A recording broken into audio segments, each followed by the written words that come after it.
So I decided to do a quick short vlog.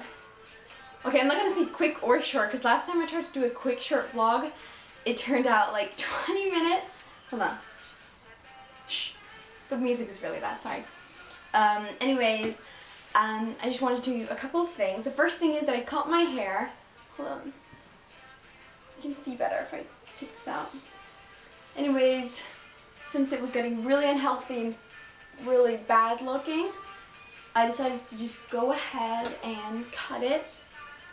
I went to the hairdressers obviously, and I took off about that much, but it used to be like down to here, and now it's down here, and I really like it because it's really healthy now, and it feels a lot lighter, even though it is kind of heavy because it, you know, I do have pretty thick hair.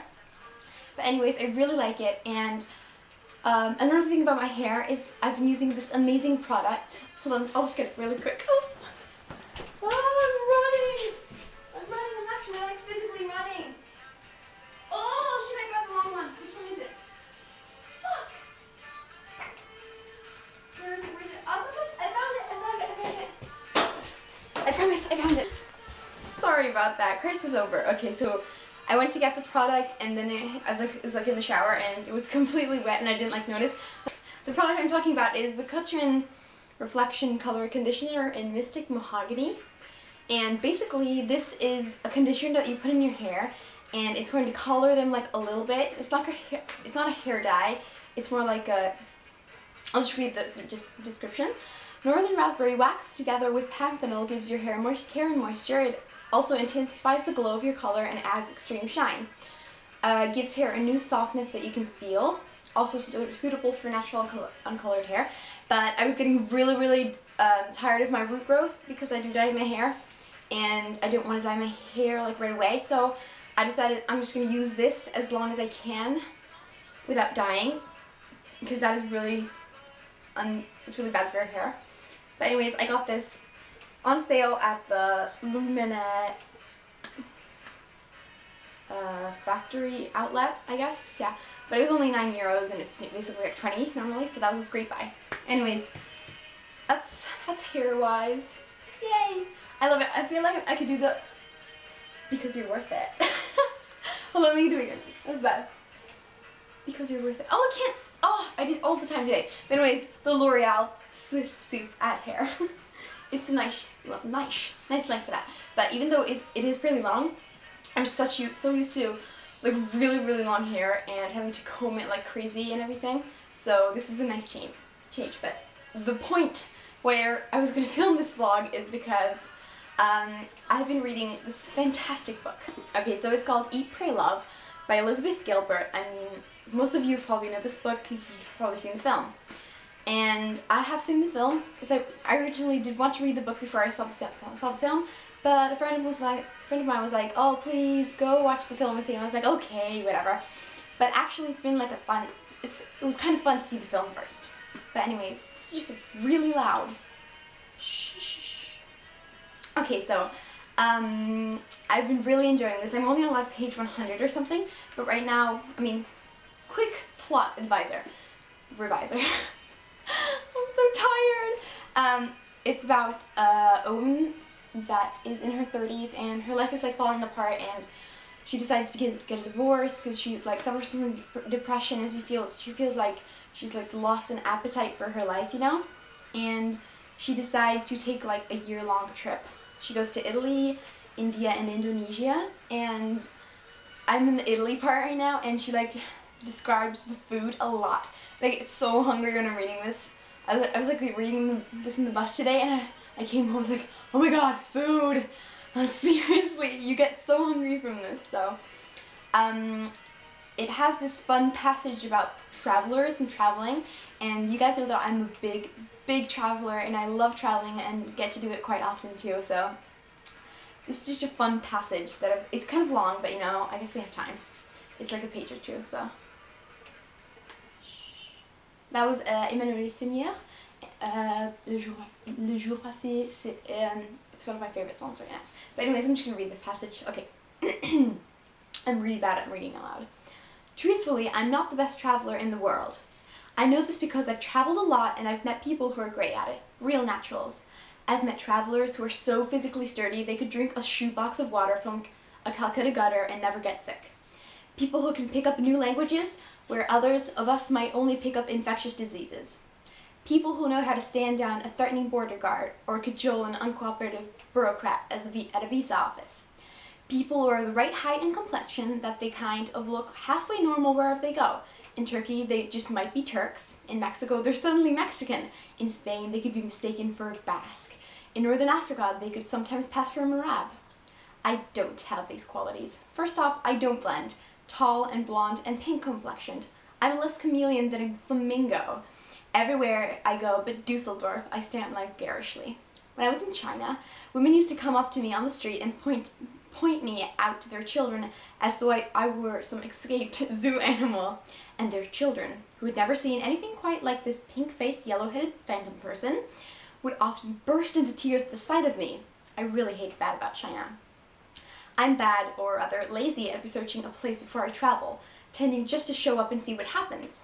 When you travel this way, what typically happens is that you end up spending a lot of time standing in the middle of the train station feeling confused or dropping way too much money on hotels because you don't know better.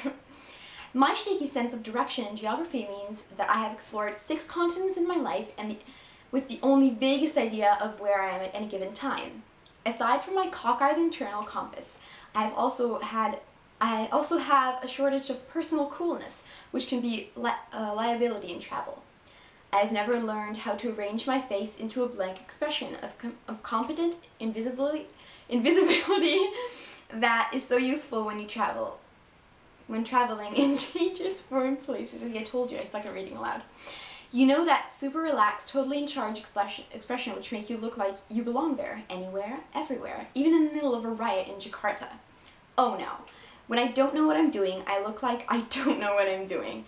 When I'm excited or nervous, I look excited or nervous. And when I'm lost, which is frequently, I look lost. My face is a transparent transmitter of my every thought. As David once put it, you have the opposite of a poker face. You have like a miniature golf face. And oh, the woes that traveling has inflicted on my digestive tract. I really want to open that, forgive the expression, can of worms. But suffice it to say, I've experienced every extreme of digestive emergency.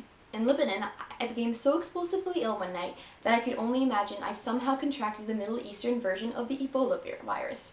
In Hungary, I suffered from an entirely different kind of Ebola affliction, which changed forever the way I feel about the term Soviet bloc. Ew. But I have other bodily weaknesses too. My back gave out on my first day traveling in Africa. I was the only member of my party to emerge from the jungles of Venezuela with infected spider bites, and I ask you, I beg of you, who gets sunburned in Stockholm? Still, okay, this is my favorite thought. This is why I picked the passage. Still, despite all this, traveling is the great true love of my life. I have always felt, ever since I was 16 years old and first went to Russia with my saved up babysitting money, that to travel is worth any cost or sacrifice.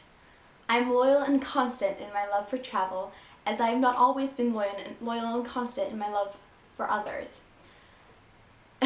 In my other loves, I can read. I feel about travel the way a happy new mother feels about her impossibly colicky, restless newborn baby. I just don't care what it puts me through, because I adore it.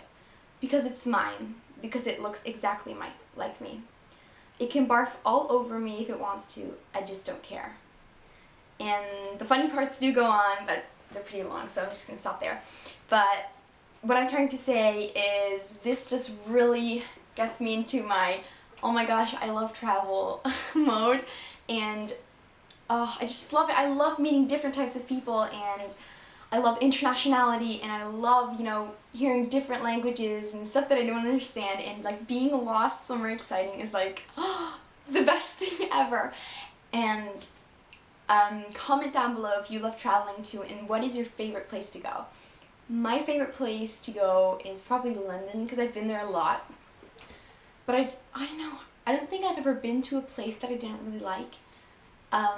But right now, if I had to pick like a couple places I ran out, I picked London, Paris, New York. Okay, those sound so cliche, but it's so true. I love Paris and I love New York. Then I would probably go with southern France, and Italy is really nice. I love Florence. Florence is like the cutest place ever. And I love San Francisco, and of course home. I love Seattle. But really, travel is just something I live for, and I think it's just like the most amazing thing ever. And it's, I mean, if you haven't traveled a lot and you really want to, I would just suggest you like start saving up and like be really towards your goal, because the trip is so going to be worth it. And I just love traveling and am very fortunate to do so very often. But on the subject, there are a couple places I'm going. During ski break, which is in February, I will be traveling to France to ski on the Alps, which is like immensely cool. And the place is called Morzine. I'm not sure if that's how it's pronounced because I've only seen it written Monde, but I'm guessing that's how it's pronounced. But anyways, we have like a little chalet that's like on the mountains, and you can just like ski down, and that's like what is it in English?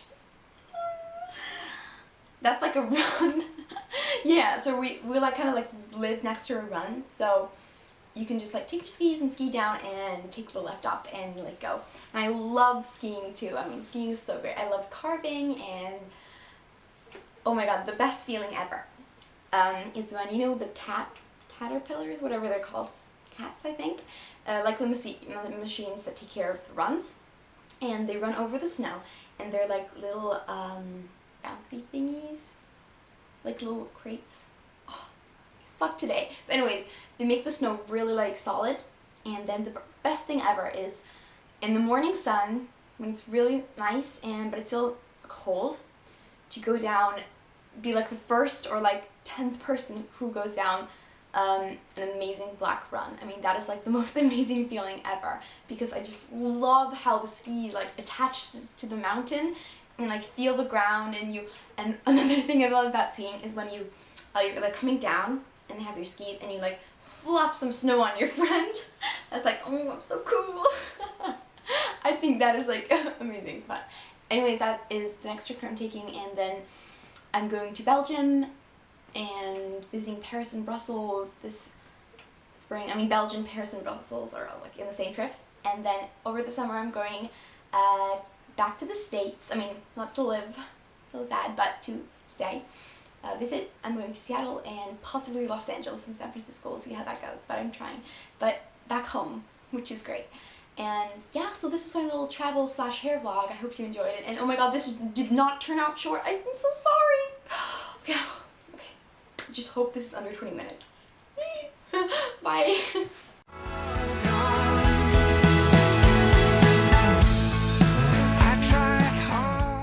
And I rushed over here and I was like, oh, damn. Is that a swear word? Not sure.